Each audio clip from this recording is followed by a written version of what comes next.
সিনটা হইলো কি ভাই, ফুড রিভিউয়ের কন্টেন্ট টাইটেলে দেখা লাইছেন তো আমি এখানে কি করতেছি আপনাদের সামনে বক বক করতেছি কেন। আসলে কথাটা হইছে সব বন্ধু মিলে প্ল্যান করছিলাম যে ব্লগ ভিডিওটা বানাবো, ফুড রিভিউটা দিবো, ঠিক আছে। অ্যান্ড দেন শুনলাম নাকি পুরান ঢাকার জাফরান রেস্টুরেন্টে অনেক ভালো হাঁসের মাংস বেচে। তো হাঁসের মাংস ঝাল, চুই ঝাল হিসাবে বেচে।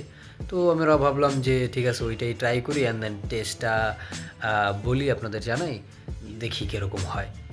তো ভাই এত এত কি বলবো ভাই, ভিডিওটা দেখেন, এরকম এক্সপিরিয়েন্স ছিল, কেউ যদি এরকম এক্সপিরিয়েন্স না করে নেক্সট টাইম।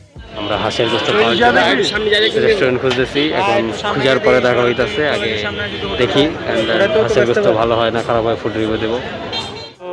হাঁসের গোস্ত কোথায় পাওয়া যায় আমরা ফাইন্ড করে ফেলছি, এখন জাস্ট গিয়া ফুড রিভিউটা করবো অ্যান্ড তাদের প্রাইস, কোয়ান্টিটি অ্যান্ড দেন হোটেলটাও আপনাদের দেখা দেবো।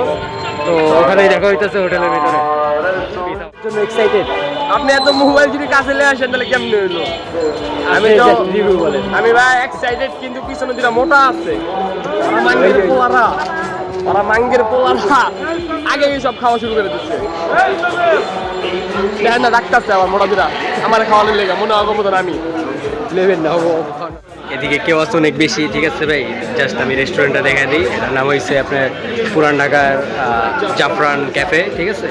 সো হাঁসের গোস্ত পার প্লেট 220 টাকা আর নান দিতেছি, অ্যান্ড দেন টেস্টটা রিভিউ করে জাস্ট আসি। আমাদের সাথে এই পাপিগুলো আছে, এই যে পাপিগুলো আছে, এরা তো মনে করেন হাঁসের গোস্ত অ্যান্ড দেন রান রুটি, চারজনের হিসাব আছে।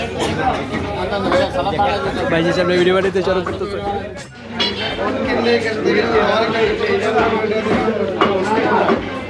আমি বলবো absolute average test. Let's find out what this is. লাল লয়ে দেন টেস্টটা কিরকম।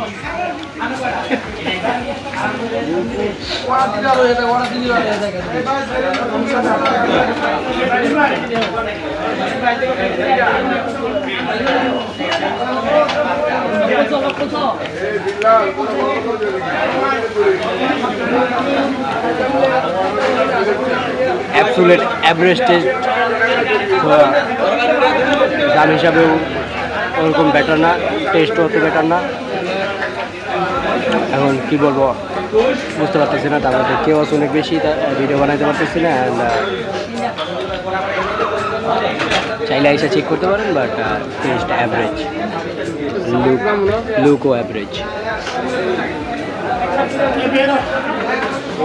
ভাই টেস্টটা কীরকম? ভাই মনে করছিলাম হাঁসের মাংস একটু ঝাল হবে শীতের মধ্যে, কিন্তু ঝাল বলতে গেলে নাই, অ্যাভারেজ। আমার পক্ষে অ্যাভারেজ। টেস্ট কীরকম, অ্যাভারেজ না ফাইন? মোটামুটি চলে, কিন্তু যতটুকু চিন্তা করছিলাম অ্যাভারেজ।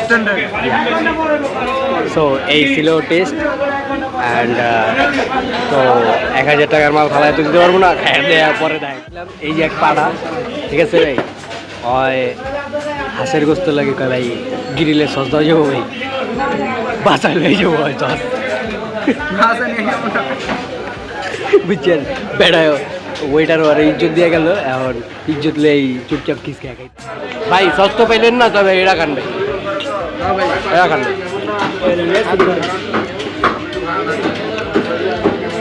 এক্সট্রা ছিল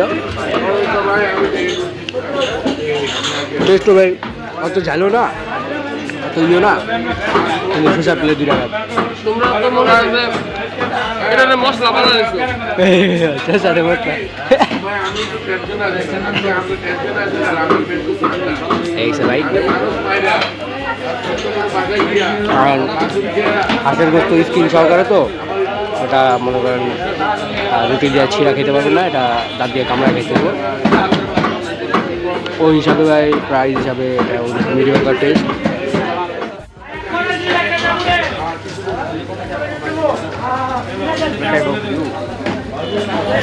সবশেষে ভাই এই ছিল জার্নি, কত আসছে বিল নিয়ে একটু কাহিনী করলাম, হ্যাঁ ভিডিওটা এন্ড করলাম। তুমি দিবা তাহলে, বা বিল্লা দাও। এদিকে বিলটা দিয়ে যাও